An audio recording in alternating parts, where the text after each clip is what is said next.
Good afternoon, everyone, and welcome back to the 157th meeting of the National Academy of Sciences. This is our award ceremony, during which we are going to recognize 17 individuals for their outstanding contributions to science. We begin this afternoon's ceremonies with the Cosarelli Prizes. These prizes are named in honor of PNAS's late editor-in-chief, Nicholas Cosarelli. The prizes are awarded annually to 6 research teams whose PNAS articles have made outstanding contributions to their fields.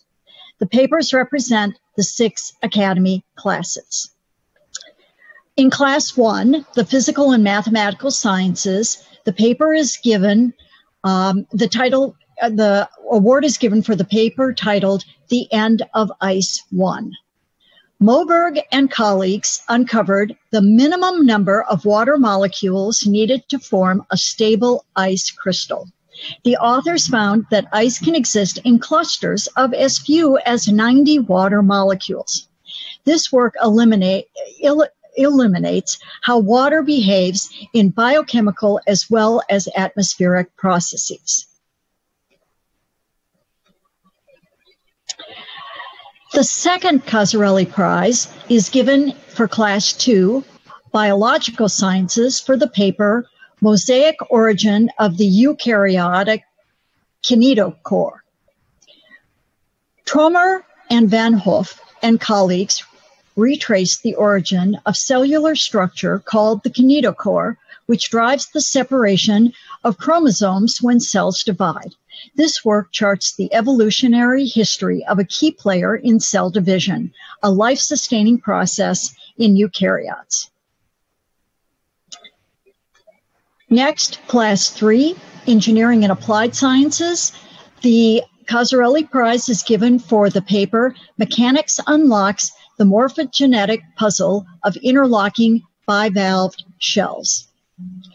Moulton and colleagues explored how the 2 halves of the protective shells of some animals interlock perfectly.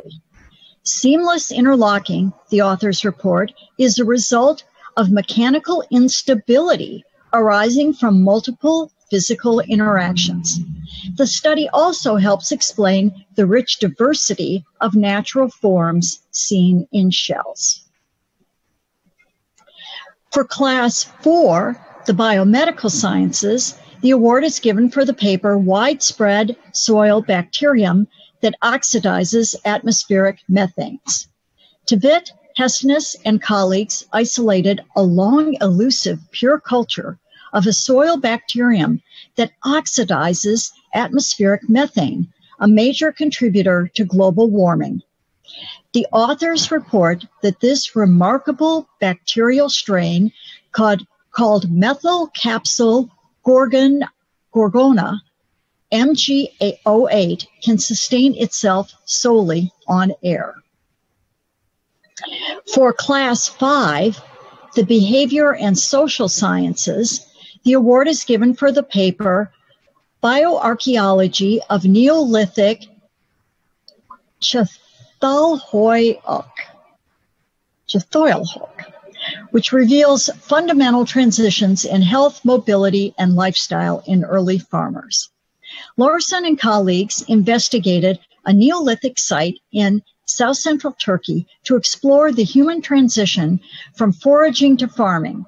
The authors report that the transition to farming led to higher birth rates, crowded living conditions, and increased exposure to disease. The study provides rich insights into human lifestyle changes wrought by early agriculture.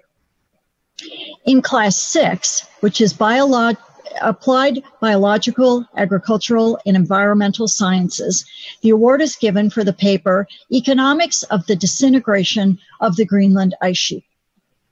William Nordhaus developed a model integrating the geophysics of the Greenland ice sheet with economic data to investigate melt paths and economic impacts under weak and strong climate policies. Strong policies would stop ice sheet disintegration before melting reaches critical tipping points.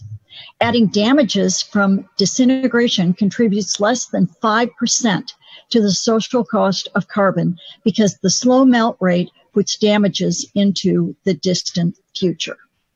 So congratulations to the authors of these outstanding papers. Now we will present the National Academy of Sciences Awards for 2020. The first award today is the Arthur L. Day Prize in Lectureship, which is awarded to Linda T. Elkins-Tanton of Arizona State University for her work that combines geodynamic modeling, metrology, geochemistry, and field investigations to provide first-order constraints and fundamental insights into planetary chemical differentiation processes.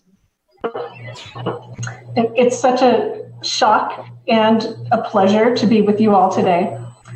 Equal with my love for studying the formation and evolution of planets, I love helping to build strong, inclusive teams, and that interest has led me on a complex career path. I would never have thought that someone with my career path could win an award like this. I'm sending my deepest gratitude to all my collaborators and advisors and teachers at MIT and Brown, at the Carnegie Institution, at ASU, at JPL, and elsewhere around the world, and the people now and in the past who created the framework and the inspiration for us all. Keep working, my friends, toward demonstrating the strength of evidence-based conclusions and the strength of inclusive teams and making sure every voice is heard. Thank you so much. Well, thank you, Lindy. Next prize is the first of two Atkinson prizes. And the first is awarded to Richard N. Aslin of the Haskins Laboratories and Yale University. This prize is given for his groundbreaking innovations and seminal contributions to the field of infancy, from visual and perceptual development to early language acquisition, and more recently to brain imaging in infants, and also for his outstanding advocacy and support for women in science. Thank you so much, Marcia. I'm extremely honored and humbled to be one of the two recipients of this prize from the National Academy. I want to thank the members of the selection committee for their hard work and to Dick Atkinson for his generosity in making this prize a semi-annual event. Science is a strange business. We spend most of our time seeking to discover new and exciting things and almost universally failing. In my field of research on human infancy, those failures stem from the fact that infants are extremely charming but rarely cooperative. So we trick them into playing the game we want them to perform, using novel methods to provide a window on the intricacies of their developing mind and brain. None of the research from my lab over the past 40 years would have been possible without an amazingly talented set of students, postdocs, and colleagues. They taught me new skills, pushed me in new directions, and gave me a reason to be persistent and excited about our research.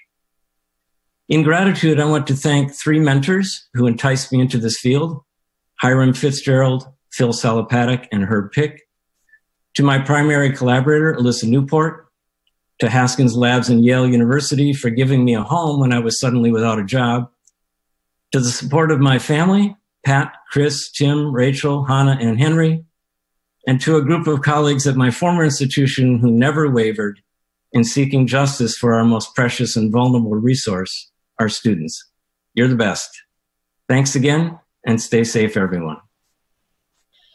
Well, thank you very much, Richard, for those wonderful remarks. Now we go on to the second Atkinson Prize, which is awarded to Susan Elizabeth Carey of Harvard University for her discoveries of the mechanisms by which core cognition undergoes conceptual change in childhood and over history, thereby revolutionizing our understanding of how humans construct an understanding of objects, numbers, living kinds, and the physical world. Let's hear from Susan. I want to thank the Academy and my peers for the great honor of the Atkinson Prize. It really, really means a lot to me. My whole scientific career has been a single long journey in support of the goal of understanding the human conceptual repertoire. Only we, among all animals, can ponder the causes and cures of COVID-19, ponder how many orders of infinity there are, ponder the rise of fascism. No other animal can think thoughts formulated over concepts like that, and the list goes on and on and on. Understanding the origin of the conceptual repertoire and the huge knowledge base that's made possible by it must proceed over 3 time scales, over biological evolution, over cultural evolution, and then over ontogenesis in the transition from the child to an adult. And I've worked on all 3 parts of the problem. And my slide illustrates that by giving examples of the kinds of participants in my study, from monkeys to Galileo to human children. First, I want to thank the especially human participants, tens of thousands of them, who have participated in the studies, the families who bring their children in, and the schools that have made this work possible. But I've also been very aware that I'm not making this journey alone all the way through my career. I had great teachers as an undergraduate who taught me how to do experimental psychology. They were among the most eminent cognitive psychologists of their time. And they were in the midst of creating the new field of cognitive science when I was a young student. These people include George Miller, Jerry Bruner, Roger Brown, Roger Shepard, and Peter Wason. Then in my first job at MIT, I had the benefit of more amazing mentoring. Hans Lucas Teuber, the chair of my department, which became a Department of Brain and Cognitive Sciences, gave me absolutely essential career advice about what order to do the work that I was setting out to do. And I followed that advice. And Jerry Fodor taught me to place the work in a broader philosophical context. And Tom Kuhn mentored an important case study in my intellectual development on the cultural construction of new representational resources. But most important, by far, are the student collaborators that I have been fortunate to work with, graduate students, postdocs. Following them as they pursued their own work of case studies in this research program simply is the way that I have made progress on this work. And I can't say enough about this wonderful relationship of working with students and in expanding my own thought greatly with every single one. Thanks to you all. Well, thank you so much, Susan, for those remarks. Our next prize is the James Craig Watson Medal, which is awarded to Lisa Kewley of Australian National University for her fundamental contributions to our understanding of galaxy collisions, cosmic chemical abundances, galactic energetics, and the star formation history of galaxies by elucidating key processes in star-forming galaxies, including nebular physics, accretion by supermassive black holes, and oxygen enrichment. Greetings to everyone from Australia. I would like to thank the National Academy of Science for this tremendous honour. I've been very fortunate to work with many truly inspirational people as mentors, collaborators, postdocs and students over the years. And in particular, I want to thank Margaret Geller, Mike Doppert, Tim Heckman, Dave Sanders and Matthew Colles. My father's a scientist and he provided a foundation of encouragement and support throughout the years. And my high school physics teacher, Mr. John Fielding from Banksia Park High School, was instrumental in me doing astronomy. He loved astronomy and he had his own telescope. He took our class out on an astronomy camp where we tracked the moons of Jupiter, we tracked the movement of the constellations, and we built and tested our own sundials and astrolabes. High school science teachers are really incredibly important in engaging the next generation in STEM. And as senior scientists, I really feel that we should be doing everything we can to directly support high school teachers to deliver engaging science. Finally, I want to thank my husband and my 2 children for bringing me down to earth when my head has been up in the stars. Thank you. Okay, thank you, Lisa. Now the Academy is proud to present the Jessie Stevenson Kovalenko Medal, which is awarded to Bert Vogelstein of the Johns Hopkins Kimmel Cancer Center, the Ludwig Center, the Lustgarten Laboratory, and Howard Hughes Medical Institute for his pioneering work in elucidating the fundamental principles of the molecular basis of human cancer and the application of this knowledge to improve the clinical management of patients. It is, of course, an honor to receive this award, particularly under these challenging circumstances. At no time in my life do I remember the public appreciating the importance of scientific research than now.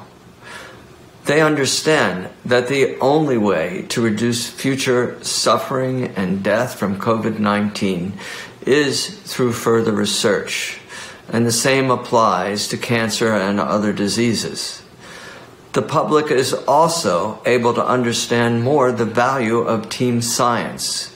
And the Kovalenko Award is particularly meaningful to me because it recognizes team science. In my case, that team includes 161 young people who, over the last many years, have not only performed most of the experiments in our lab, but also come up with the ideas that underlie this research. I'd like to particularly acknowledge Ken Kinsler, who has co-directed our lab for nearly 30 years. And on behalf of all of them, I'd like to thank the Academy for recognizing our work in this unique and special way. Thank you. Well, thank you, Bert. Now it's my honor to present the John J. Carey Award for the Advancement of Science. This year, the area is the physical science, and the award is given to Carolyn R. Bertozzi of Stanford University for her invention of bioorthogonal chemistry, a broadly applicable class of processes for scalable production of novel biomaterials. Her innovative technologies have been extensively translated to commercial settings for therapeutic and diagnostics discovery. She also employs these tools for glycobiology studies and tuberculosis research. Hello, this is Carolyn Bertozzi, and thank you so much for inviting me to give this remote acceptance speech. I'm so sorry that I can't be there to receive this incredible award at such a strange moment in our history. It's sort of a reminder of the importance of science and the importance of, spreading information around to the scientific community and to the general public, because there's so much that we have to do to get ourselves back on track. But I am deeply honored to be receiving the John Carey Award. I, of course, received this award on behalf of an incredible group of co-workers, trainees, collaborators, all the people that have supported my career now for more than 25 years, my wonderful colleagues at Stanford University and my former colleagues at UC Berkeley, and to the many people that brought ideas and creativity to the lab and basically, helped us do some really exciting chemistry and now exciting biology and translational work. I should also say that I've been quite privileged to be able to work with the American Chemical Society through an editor-in-chief position at the journal ACS Central Science, which has been a wonderful platform to help disseminate science and also build a community where people can share information. And I think that the Carey Award also recognizes the important work that my coworkers in the publishing business have done. So once again, I'm deeply humbled to be able to share in this event And if only I could be there in person and with many of you as well, but I'm sure we'll all be together soon, and I look forward to that moment. Thank you. Bye-bye. I'm sure we can all echo Carolyn's wishes that we could all be together for this important occasion. And now it is my extreme honor to present the inaugural Miriam Mirzakhani Prize in Mathematics. This first time that this prize is being awarded, and much of it crowd-funded through the National Academy's membership, it's being given to Larry Guth of the Massachusetts Institute of Technology for developing surprising, original, and deep connections between geometry, analysis, topology, combinatorics, which have led to the solution of or major advances on many outstanding problems in these fields. I feel honored to receive this award. I knew Miriam Mirzakhani a little. She was creative and she was a deep thinker. To receive an award in her memory is something special. It is a strange time to get an award. We all have bigger things on our minds. My thoughts are with my wife, Amy. She's a primary care doctor and she's been called in to work at the hospital because of the pandemic, and she's working there now during the ceremony. But the pandemic has made me feel even more strongly that science is important and that scientific community is important. And I'm very thankful for the scientific community that I've grown up in, for my family and my mentors and my collaborators and my students. And I want to send a big thanks to all of them. Thank you very much, Larry. Now, the Michael and Sheila Held Prize, which is being awarded to Julia Chuzoy of the Toyota Technological Institute at Chicago for her foundational research on algorithms for routing in networks and finding disjoint paths in graphs, which has introduced powerful new techniques and resolved deep open questions in both discrete optimization and in the structure of graphs. I feel very honored to be selected to receive this prize. I am very grateful to Sheila and Michael Held and to the National Academy of Sciences for establishing this prize. I would also like to thank the prize selection committee for choosing to recognize my work. I am very fortunate to be a part of a wonderful community of theoretical computer scientists that really shaped me as a researcher. I would like especially to thank several people who had the most impact on my work. My PhD advisor, Sefi Naor, and my postdoctoral mentors, Piotr Indik, Madhu Sudan, Sanjeev Khanna, and Avi Vigderson. I would also like to thank my amazing colleagues at the Toyota Technological Institute and my former and current students.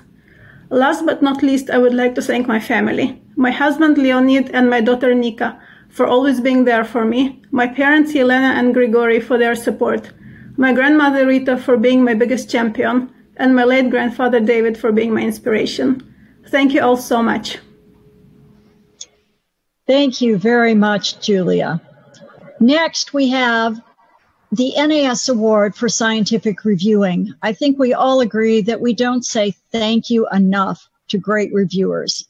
The award is presented this year in the field of social sciences, and it is given to Christina Maslach of the University of California, Berkeley, for her insightful, integrative reviews discovering and developing the rigorous research and multidimensional theory of worker or job burnout and interventions to mitigate it, thereby advancing science and improving human well-being. I want to thank the National Academy of Sciences for this wonderful award in scientific reviewing. And I especially want to thank my mentors who inspired me early in my career to always have the goal to share science with society. For me, that has meant focusing on a societal problem like job burnout, doing research on what burnout is, but also what we can do about it, and then writing the results in ways that can be broadcast widely to the larger community, as well as to the scientific scholars. To be honored for that work by getting this award, this amazing award, is really an incredible thing for me, and I am really grateful. Thank you. Thank you, Christina. Now the NAS Award for the Industrial Application of Science. It's presented this year in the field of sustainability, and it's awarded to Shuji Nakamura of the University of California, Santa Barbara for his pioneering discoveries, synthesis, and commercial development of gallium nitride LEDs and their use in sustainable solid-state light sources, which are reducing global greenhouse gas emissions while also reducing costs to those adopting this technology. I am Shuji Nakamura, professor of University of California, Santa Barbara. It is my great honor to receive this year's NAS Award for the Industrial Application of Science for pioneering energy-efficient LED lighting. I'm very grateful for the support by UCSB, Chancellor Henry Young, and all of the faculty and staff of UCSB. LED light bulbs are more than 10 times efficient than conventional incandescent bulb, and they last for 50 years. At their current adoption rate, by 2020, LEDs could reduce the world need for electricity by the equivalent of nearly 60 nuclear power plants. Now we are developing ultraviolet UVC LED lighting with the emission wavelengths less than 280 nanometer using the same materials. UVC LED lighting could kill all kinds of bacteria and viruses, including COVID-19. Thank you. Wonderful. Thank you, Shuji. Next, we have the NAS Award in Chemical Sciences, and it's awarded to John C. Tully of Yale University for his pioneering contributions to our understanding of the rates and pathways of chemical processes in gas phase, condensed phase, and surfaces through insightful analyses and creation of computational tools, such as surface hopping, which is the standard starting point for simulating molecular motion evolving on multiple potential energy surfaces. It is a great honor to have been awarded the National Academy of Sciences Award in Chemical Sciences. I'm humbled by it. I thank all my previous postdocs and graduate students who contributed so much to the research on which this award was based.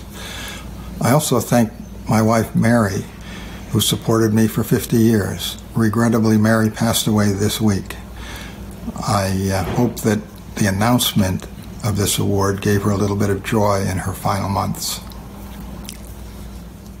John, our condolences to you at this difficult time, and thank you so much for accepting this award at what is obviously a difficult time for your family. Our thoughts are with you.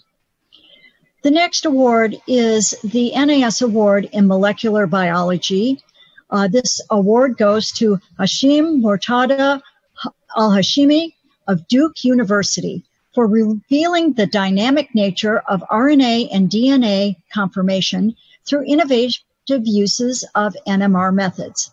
The discovery of RNA conformation ensembles and transient formation of non-Watson-Crick base pairs has illuminated the impact of folding and form on nucleic acid function, including protein and small molecule binding, mutations, and cancer. Hello.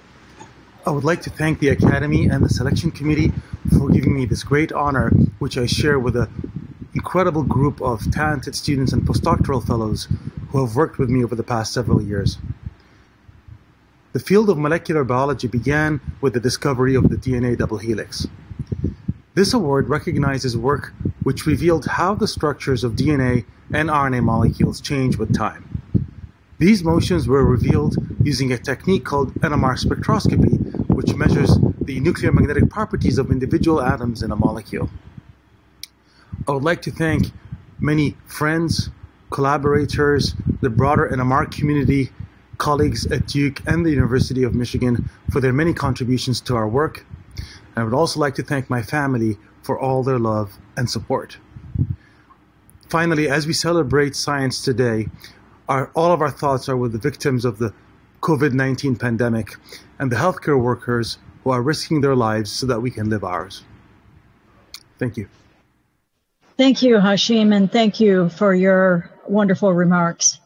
Now we have the NAS Prize in Food and Agricultural Sciences. It's being awarded to Zachary P. Lippman of Cold Spring Harbor Laboratory and Howard Hughes Medical Institute for his outstanding studies of mechanisms controlling plant stem cell maturation for providing a means of circumventing negative epistasis arising when combining desirable agricultural traits, and for developing a CRISPR-Cas9 strategy for engineering quantitative trait variation for increased yield, a technique that will find widespread application. First, I'd like to thank the National Academy and my peers for recognizing my research program. As I'm sure many online right now would agree, it's a rare gift to love your career and for science to have meaningful impact, especially when your research focuses on tomato and making more of them, as mine does. There are many I should thank for these gifts in both science and life. And in these brief words, a few I'd like to highlight are my previous mentors, Steve Tanksley, Rob Murtadha, and Donnie Zamir, who revealed the fun and power of plant genetics, illuminated the complexity and importance of the genome, and provided the paths for me to link plant development back to agriculture, which this award recognizes. Also, many collaborators, not of all who could be named here, but a few I must mention, both for their collaborations and deep friendships, Joyce Van Eck, Mike Schatz, and Yuval Eshed, and all members of my lab, past and present, who have helped drive the research forward. Deep gratitude, of course, also goes to Cold Spring Harbor Laboratory, HHMI, several funding agencies, and most of all, my colleagues who devoted their precious time to reading our proposals and papers over the years. Finally, my family, immediate and extended, and mostly to my wife, Shira. All of you have enabled my continuous march in science. Thank you so much. All right, now we have the Pradle Research Award, which is given to Leslie B. Vosshall of Howard Hughes Medical Institute and the Rockefeller University. This award is given for her seminal discoveries about the nature and organization of insect olfactory systems. She identified multiple classes of sensory receptors in Drosophila, defined the rules by which they recognize odors, and subsequently richly extended this work to sensory biology in integration in the disease-bearing mosquitoes, Aedes aegypti. Leslie, the floor is yours. Okay, thank you, Marcia. I'm honored to accept this award on behalf of extraordinary Vosshall Lab scientists and dedicated staff who over the last 20 years have discovered how mosquitoes find and bite people, a problem that's critically important for global public health. I'd like to thank HHMI, the Rockefeller University, and the Gates Foundation for their consistent support of our curiosity-driven research, as well as my early scientific mentors, Michael Young and Richard Axel, and my very patient husband, Kevin, and daughter, Ophelia.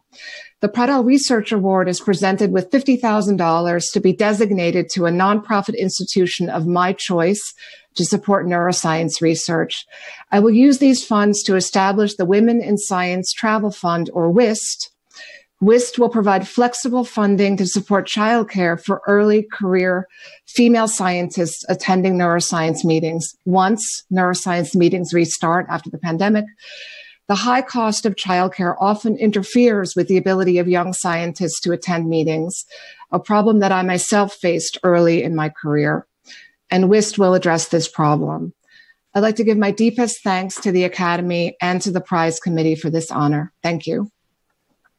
Leslie, I'm sure all women everywhere have just been bowled over by your generosity in your use of this award.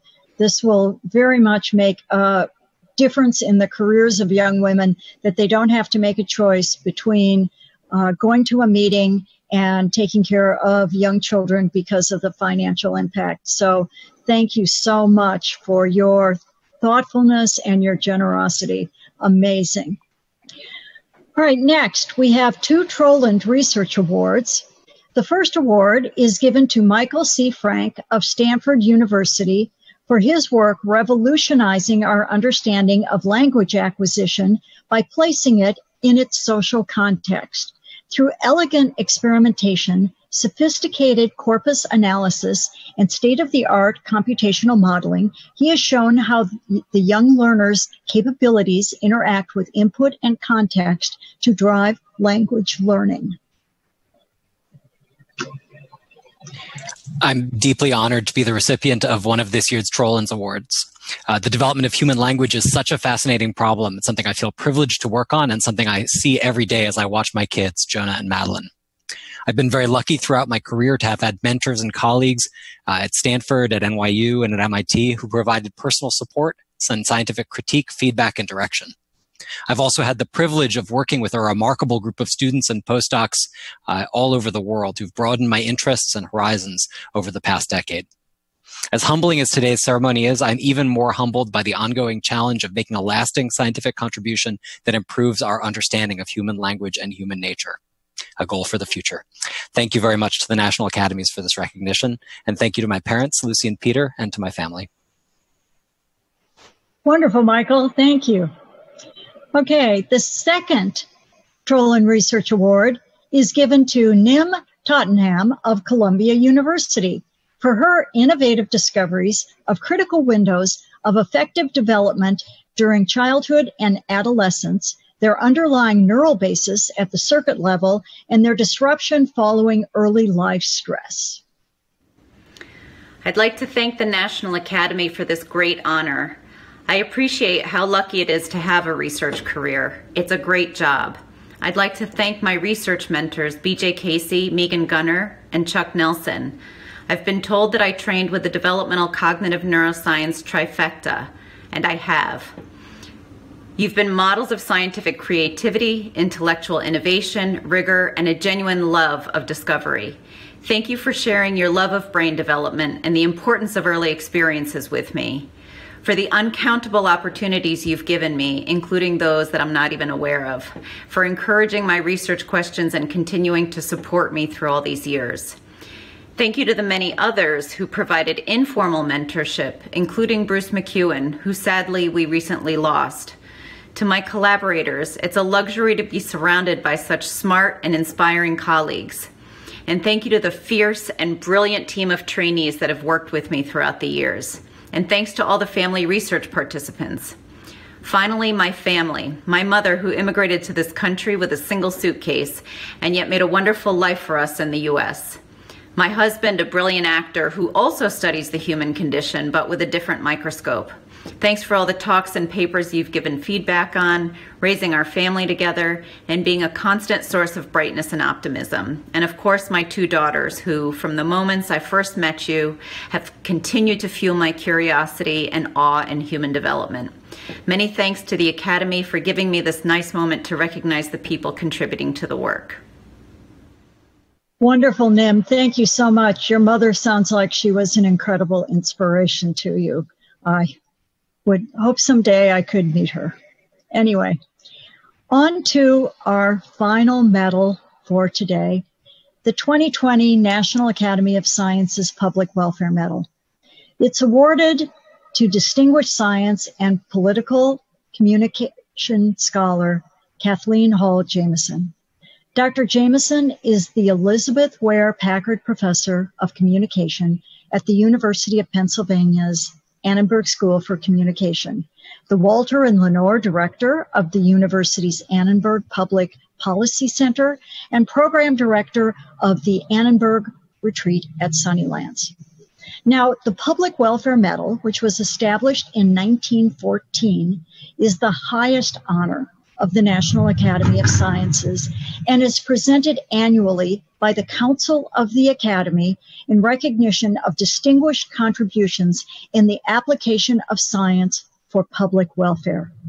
Dr. Jamieson is being honored for, quote, her nonpartisan crusade to ensure the integrity of facts in public discourse and development of the science of scientific communication to promote public understanding of complex issues, unquote. In her long and distinguished academic career, Dr. Jamieson's nonpartisan, evidence-based approach to science communication and her political analysis have proven to be invaluable national treasures.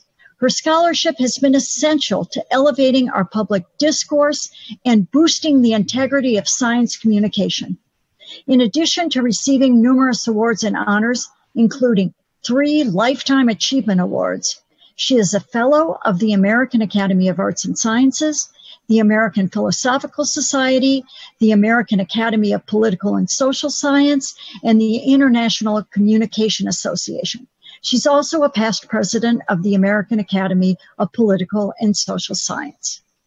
Dr. Jamieson co-founded factcheck.org in 2003, a nonpartisan, nonprofit consumer advocate for voters that aims to reduce the level of deception and confusion in U.S. politics by monitoring the factual accuracy of what is said by major U.S. political players in the form of TV ads, debates, speeches, interviews, and news releases.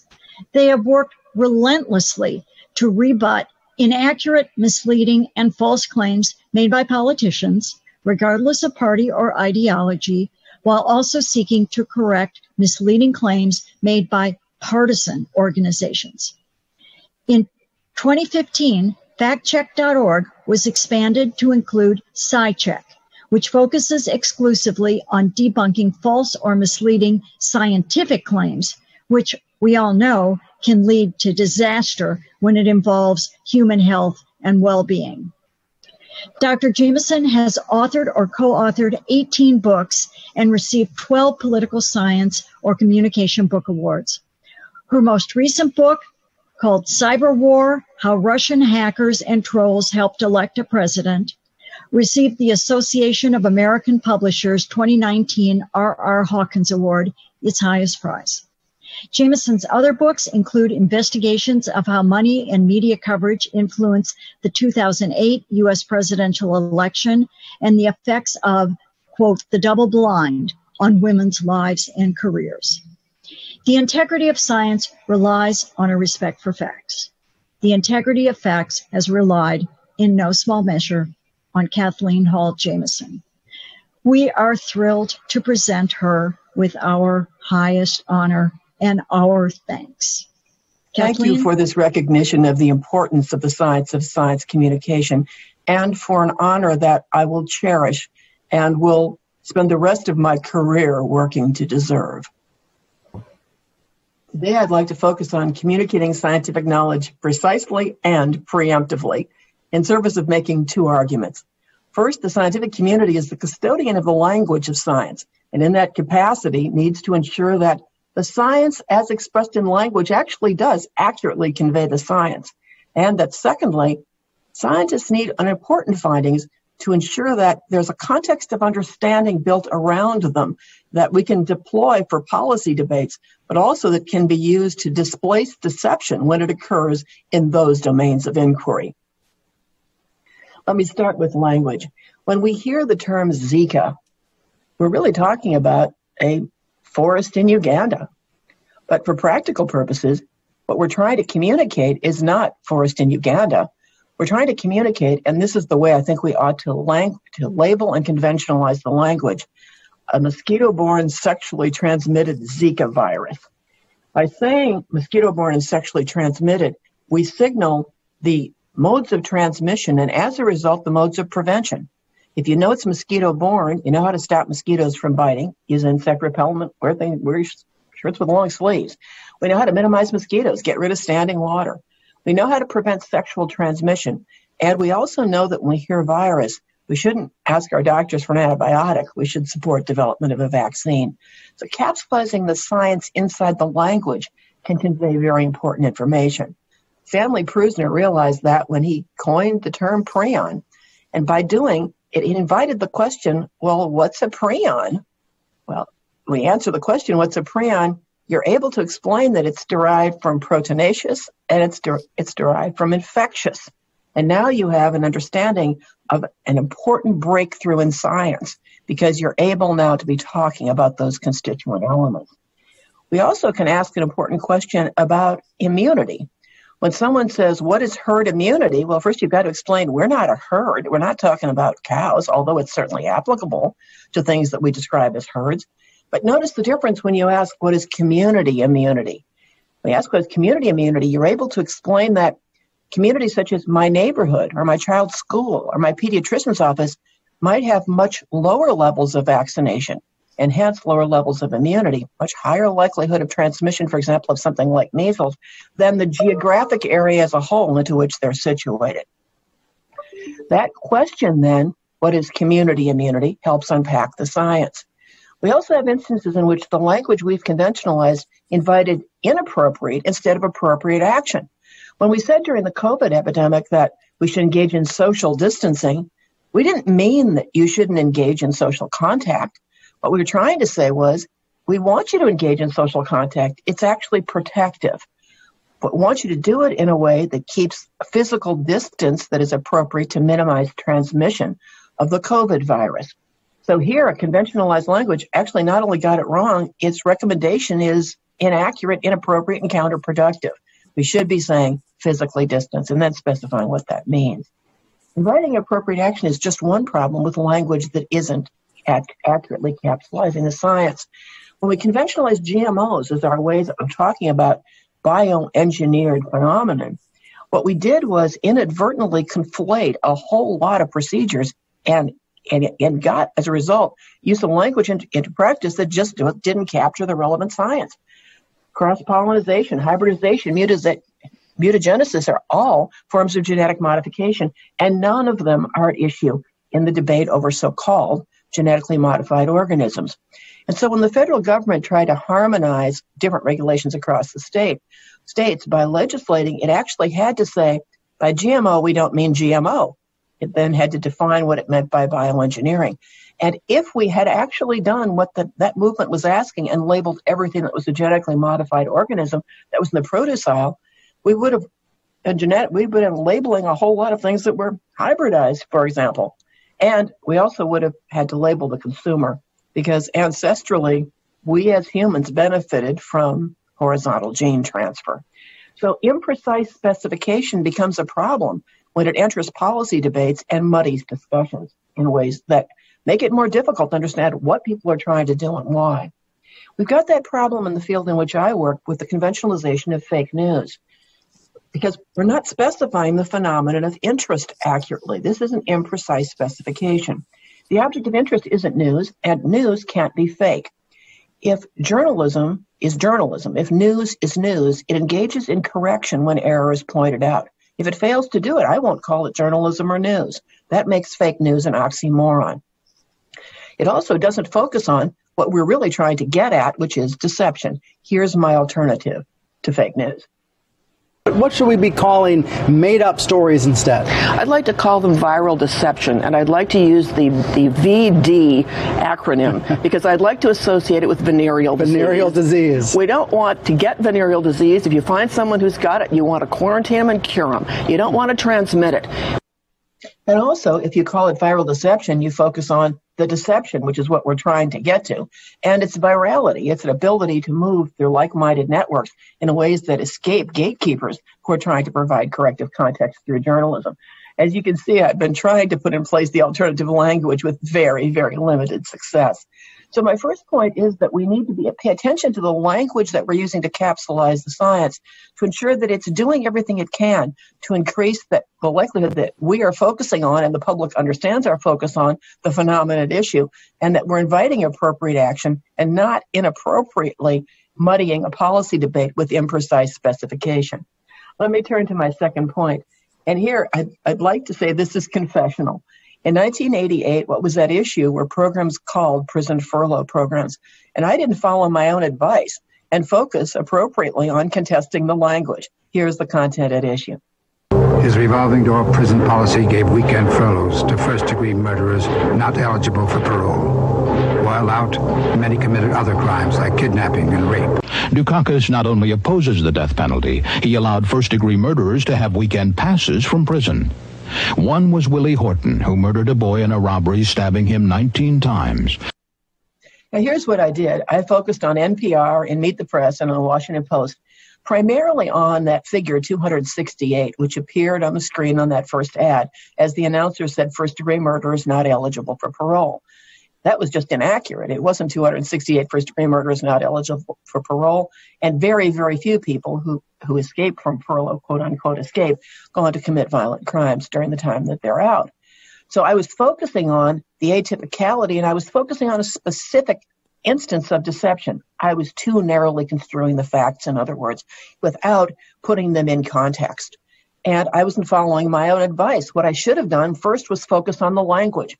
And if I'd focused on the language, I would have noted, and I had 1,500 words in the Washington Post, and I had over 12 minutes on Meet the Press, so you can't say I didn't have the time. In other words, I had no excuse. I should have focused on the fact that the revolving door language is inaccurate. In the language of social science, furloughs reduce recidivism, and as a result, there isn't a revolving door. But before saying that, I should have said we're talking about the correctional system, and this quote-unquote furlough process is part of the correctional process. It's trying to increase societal reentry that's successful when people leave prison, societal reintegration. And as a result, revolving door prison policy isn't accurate because furloughs reduce recidivism, but that concept isn't telegraphic enough. I should have been talking about correctional systems, efforts to create social reintegration, and as a result of their policies, these so-called furlough policies, we're reducing recidivism. And what that means, second, is that I didn't put the social science in place.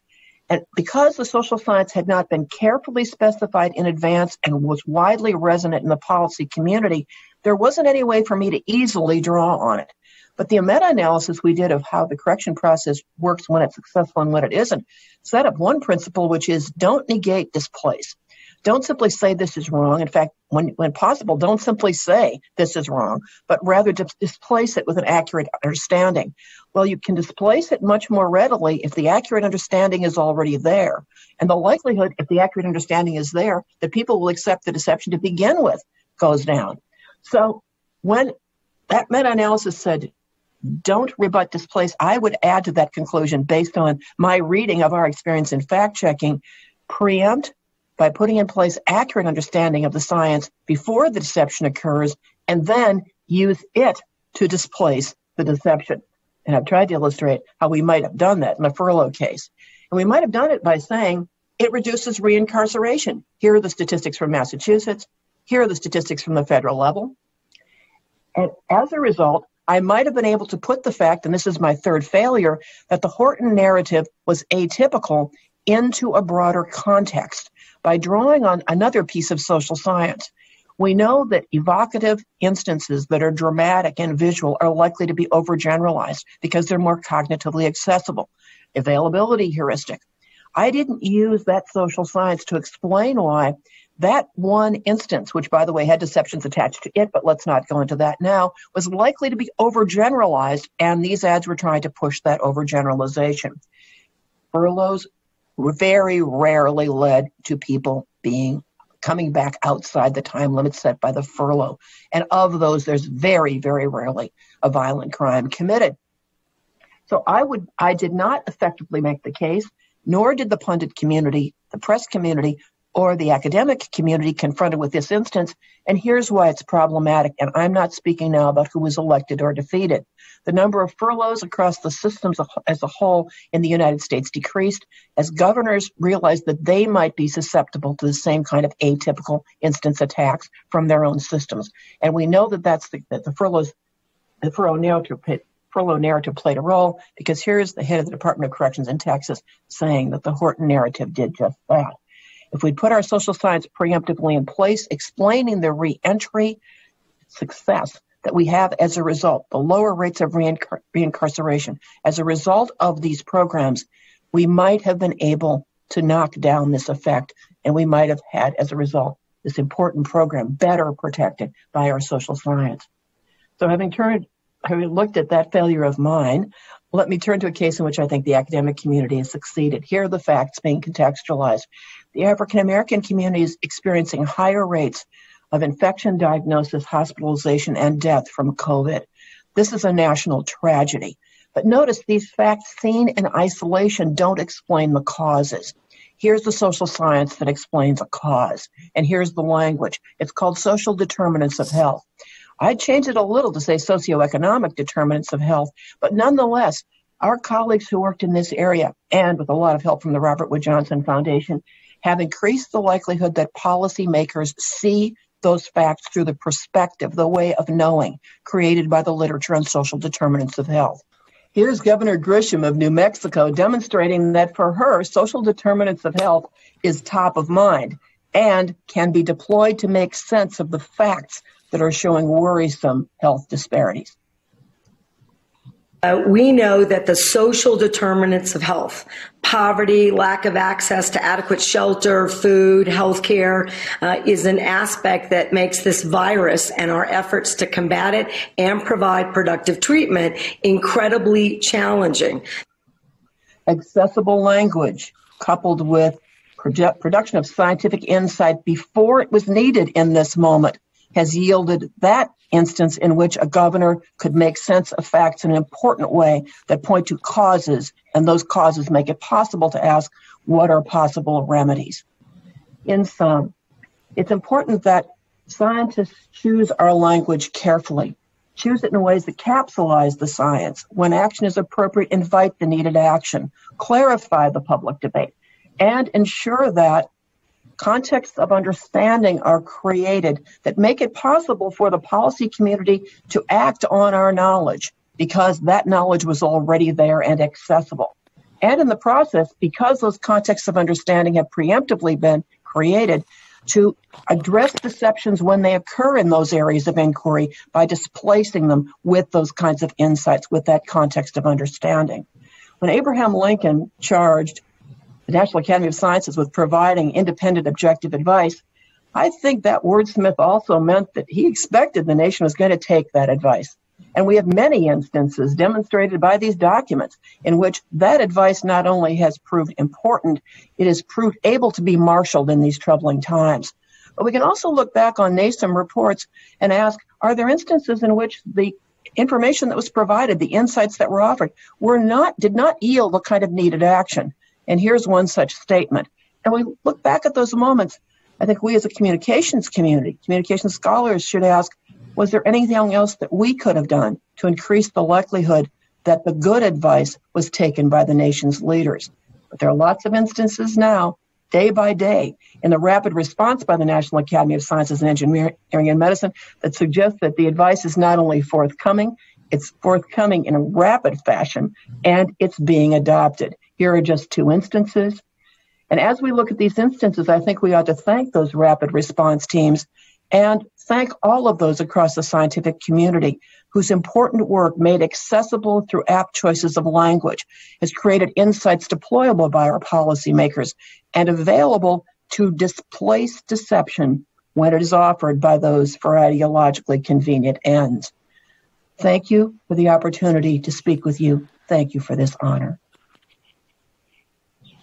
Well, Kathleen, I hope you can see my standing ovation here and my applause for that fabulous crash course in how to do effective communication, something that we all appreciate, something that we all need, something that we will all endeavor to do better.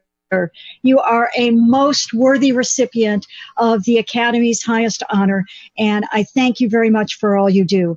And now I want to ask everyone to join me in congratulating each one of this year's recipients one last time, and you can do it all on social media with the hashtag NAS Awards.